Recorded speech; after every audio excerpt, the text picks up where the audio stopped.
So Your Excellency, Ms. Assad, thank you so much for doing this interview. I know you've been visiting China about 20 years ago. So how do you see China differently this time?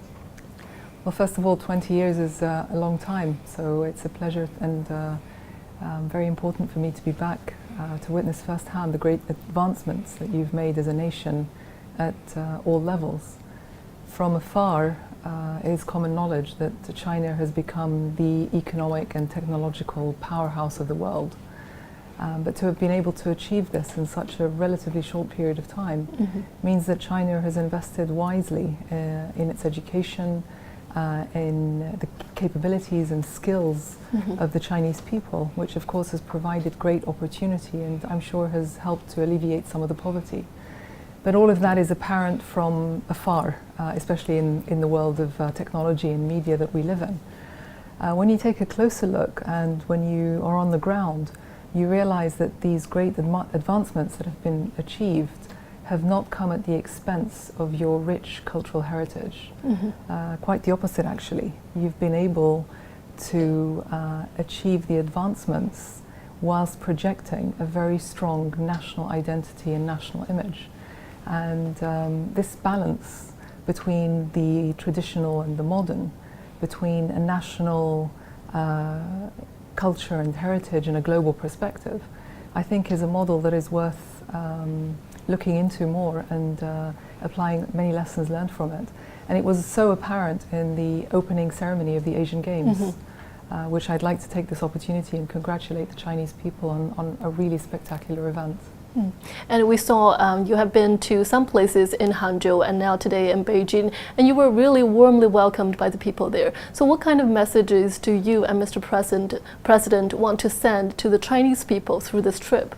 First of all, as you said, the warmth of welcome we've received in every place we visited has left a special mark in our hearts, and these are memories that we will cherish and take home with us when we fly back to Syria tomorrow. I think what's important is that our cultures are so similar, and our fabric, our DNA almost, as Eastern societies, is something that we are, there's common thread between our societies. But at the same time, as a nation, you've been able, in a relatively short period of time, to make great advancements. And I think Syria, as with many other countries, can benefit greatly from the experience that you have. And next I want to talk about the war in Syria, which has been going on more than 10 years. And the most difficult part with those of the martyrs, the wounded, and people with disability. So I want to know, why did you choose to work with these groups during the most difficult times that Syria is going through?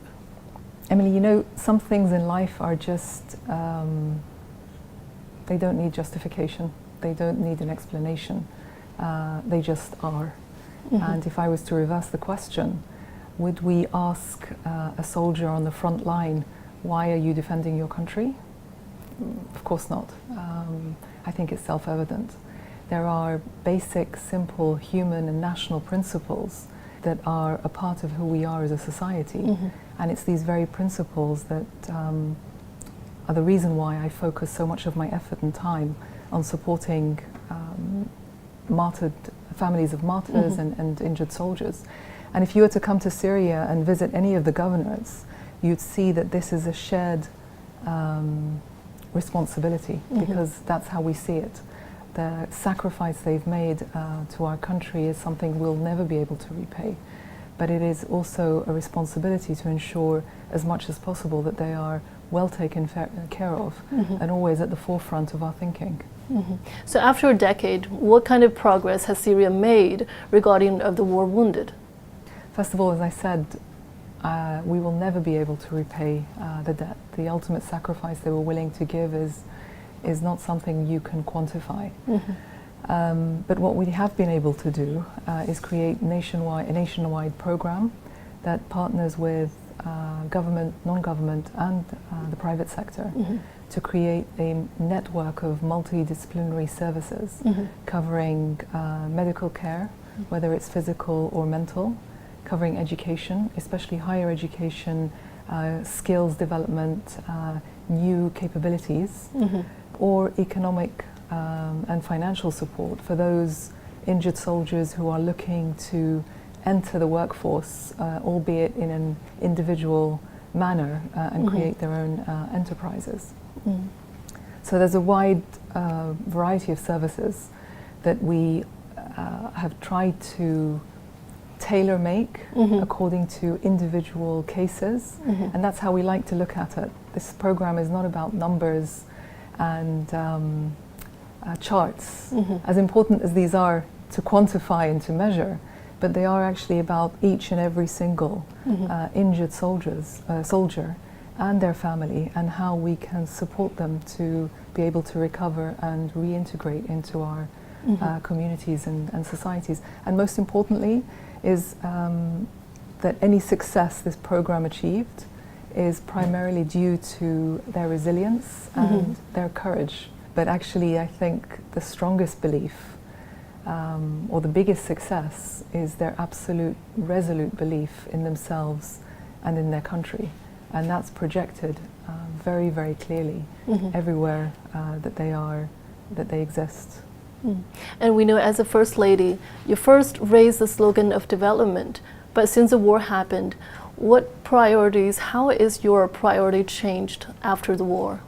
To be able to answer the question, if you allow, I'm going to give you some context. So before 2011, before the war started in Syria, Syria had achieved a decade of unprecedented growth. We were self-sufficient in terms of energy, food, and medicine security.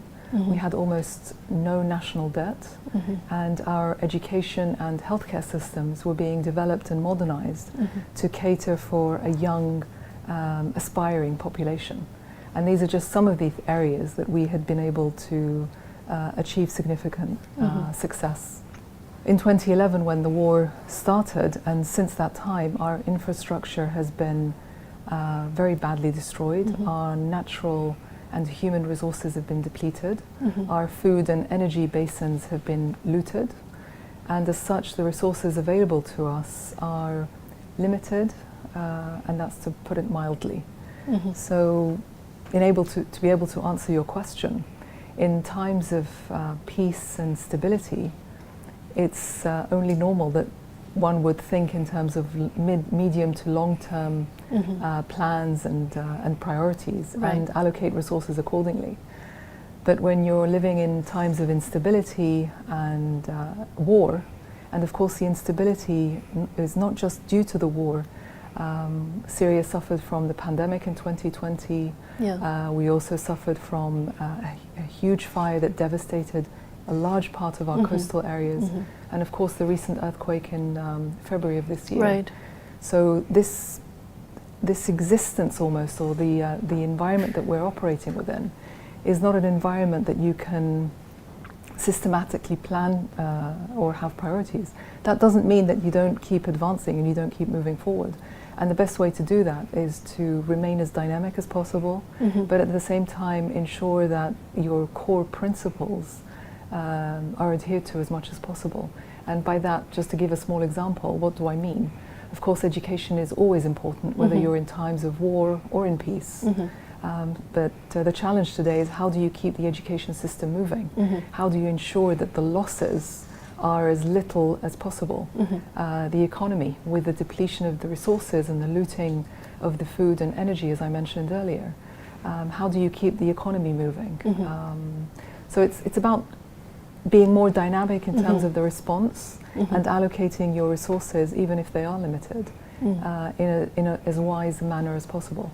So how is the social development right now, considering the systemic destruction of infrastructure? Well, I like to say, or I like to think, that Syrians in general are a people that are proud and they're productive. So 12 years of destruction has not stopped us from looking forward and thinking about the future. They have not shrunk our ambition in any way, but of course they have slowed down the process of social, economic, and all other kinds of development. and this is a reality that we have to deal with. And you talked about the war and the earthquake and the fire. How is Syria and Syrian government dealing with all those challenges, considering they're happening simultaneously or sequentially, and besides what you talked about being dynamic? After 12 years of crisis after crisis, you could say that as a country, we are almost always at a level of high alert. And as such, we've become quite adept at mobilizing agencies and actors to be able to deal with the crisis at hand. And of course, government and local authorities have become quite well trained in terms of dealing with these challenges. But there is also another side, as there is to every coin. And there is a strong and important role that our society and our communities play and have played in these crises. You know, so many Syrians, if not every Syrian family, has lost someone or something. And so we could be forgiven for not being able to give anymore. Whereas in fact, in the most recent earthquake in February, what we saw was people who have maybe very little now, but come forward with medical assistance, food baskets. Families opened their homes to those who had lost everything. And so the war may have looted our food and energy basins, but in terms of our compassion, our generosity, and our goodwill towards each other, that is still bountiful. And that makes up who we are as a society, and it's an integral part of our DNA. And also we know that during the war there was systemic targeting of cultural and material heritage of Syria. So we know that you're deeply involved in the protection of those heritages. Could you tell us specifically what are you trying to do to preserve those heritages in Syria? Of course, as you mentioned, the war on Syria wasn't just targeting its sovereignty and its land and natural resources. It was actually targeting its very essence, its identity, the rich heritage, tangible and intangible. And as such, any plans that we create to safeguard this heritage has to look at both the tangible and the intangible together.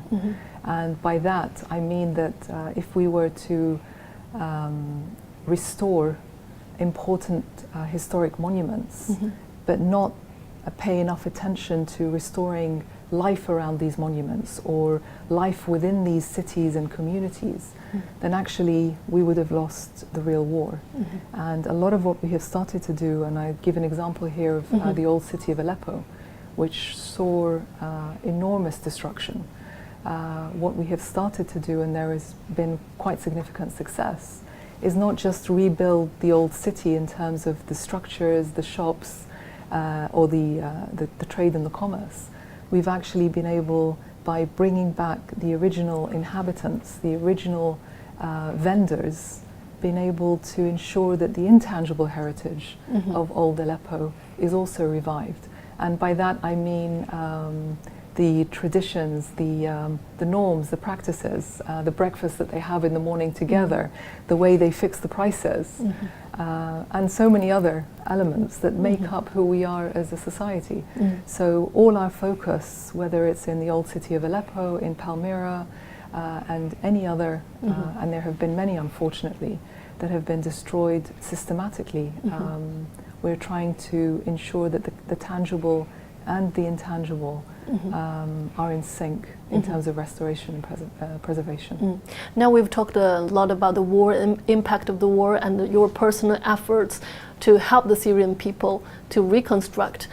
But I want to know, what do you think are the fundamental reasons for the war? Well, first of all, war is bad always. There is never a good war, and it is always bloody and always dangerous. In terms of reasoning, Syria is a small country, at least relative to China. But it has always been and occupied a strategic geopolitical position in the Middle East. And historically, until today, it plays an important role in the region.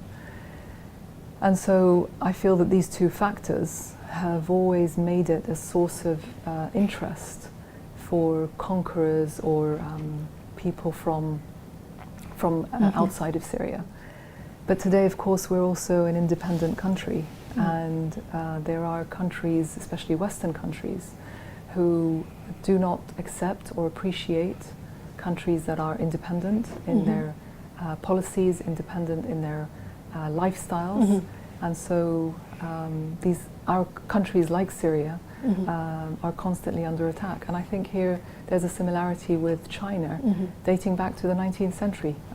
You also, as a country, were attacked, invaded, at some point conquered.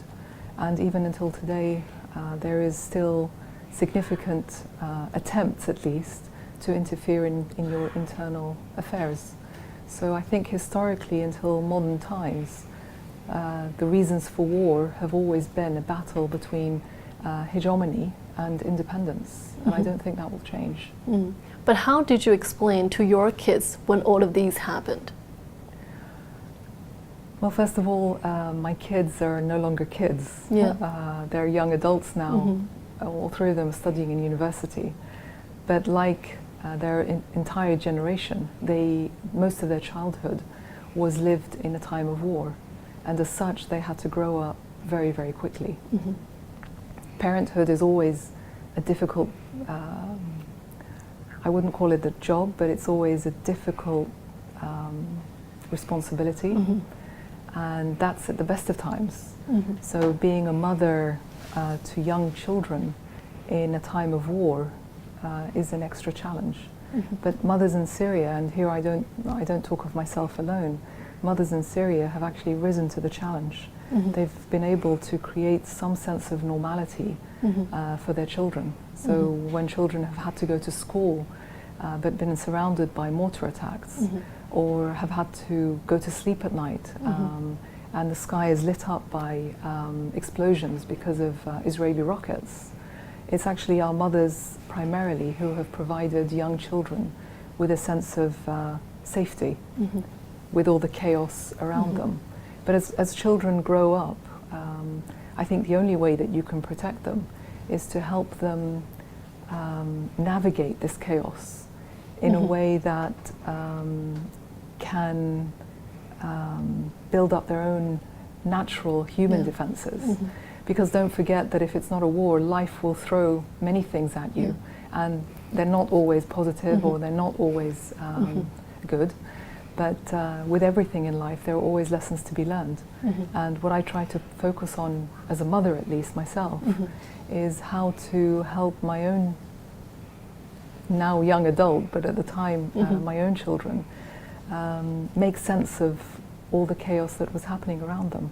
And it's a fine line, it's a balance between ensuring they're able to have the right skills and the right judgment, but also that they have a good, solid moral compass, because our societies are very much about values. So how can they be happy, but not at the expense of others? How can they be fearless, but not reckless? How can they be safe, but not insular or closed-minded? And that's really, I think, the only way that you can protect children in a time of chaos. But going through all of these, what was the hardest moment that you have experienced? It's your hardest question, because for the period of the war, for 12 years, I've met with hundreds and hundreds of Syrian families.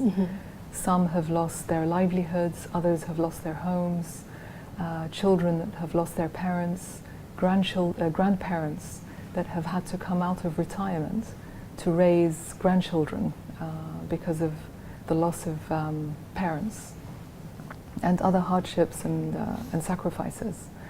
So you could say that my heart is filled with pain, suffering, and hardship. But at the same time, every encounter, even though I used to feel that every encounter was the hardest, but with every encounter there was always also triumph over tragedy. There were always lessons learned from every loss. There was always a sense of determination with every hardship. And it's that spirit that also fills my heart and actually carries me forward in the darkest of times. So again, it's an integral part. These traits, these characteristics are an integral part of who we are as a people. So as First Lady, what was the most difficult choice that you've ever have to make?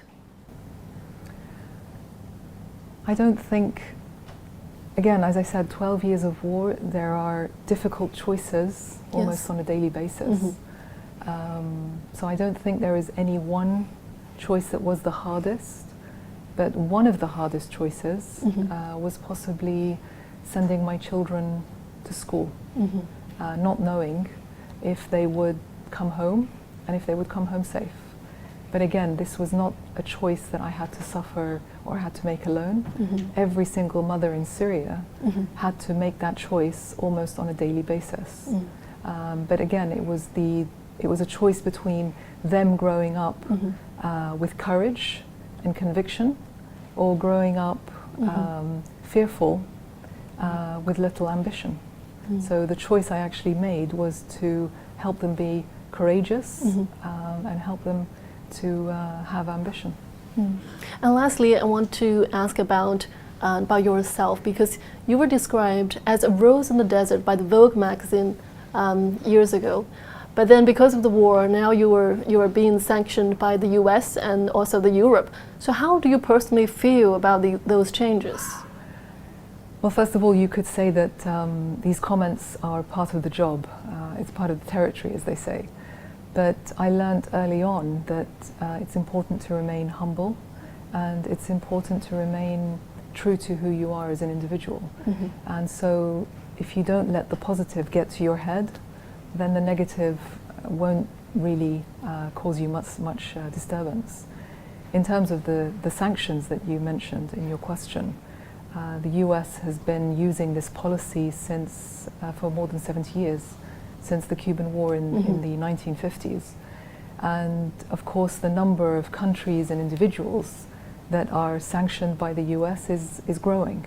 And if they continue at this rate, I think at one point they're going to wake up and realize that actually they've managed to isolate. They've managed to isolate themselves. So on a personal level, sanctions haven't really affected me.